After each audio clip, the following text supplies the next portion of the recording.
مشاهدينا متابعينا الاعزاء، ايضا في هذه اللحظات استضيف الكابتن حمدي الانصاري ضيفا عزيزا وداعما ومحبا لبطوله اكاديميه نور، متواجدا في لقاء الجوله الاخيره والمباراه الاخيره من مرحله الادوار التمهيديه.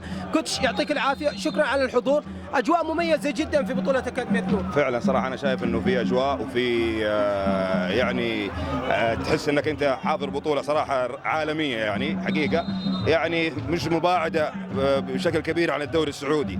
فلو لاحظت الجمهور، اعداد الجمهور، حضور رابطه لكل فريق، فصراحة كاملة بجميع المقاييس. جميل. اليوم هذه البطولة ايش اضافت للوسط الرياضي في مكة وانت خبير ومطلع يعني؟ نعم، هذه لها دور كبير في نشر الوعي الثقافي الرياضي.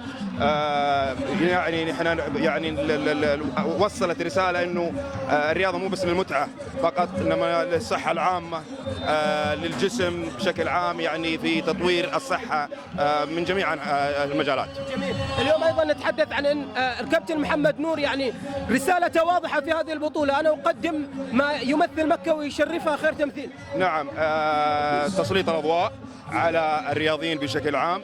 مثل هذه البطولات تقدم، يعني ممكن أنا مثلا لي رغبة أو كشافة بجي بشوف مجموعة من اللاعبين المتميزين هنا، فبالنسبة لي أنا كمدرب ومعد بدني لاحظت صراحة في تطور. ممكن كنت أحضر بطولات سابقة ممكن قبل 10 سنوات 15 سنة، لاحظت في تطور، الاستمرارية في الأداء، لعيبة متطورين يعني بشكل كبير في السرعة، في الانطلاقات، في اللياقة، يعني في تطور الصراحة. سعداء كثيرا بتواجدك كابتن حمدي، شاكرين لك إتاحة الفرصة، يعطيك العافية. يعطيك العافية حبيبي، شكرا لك.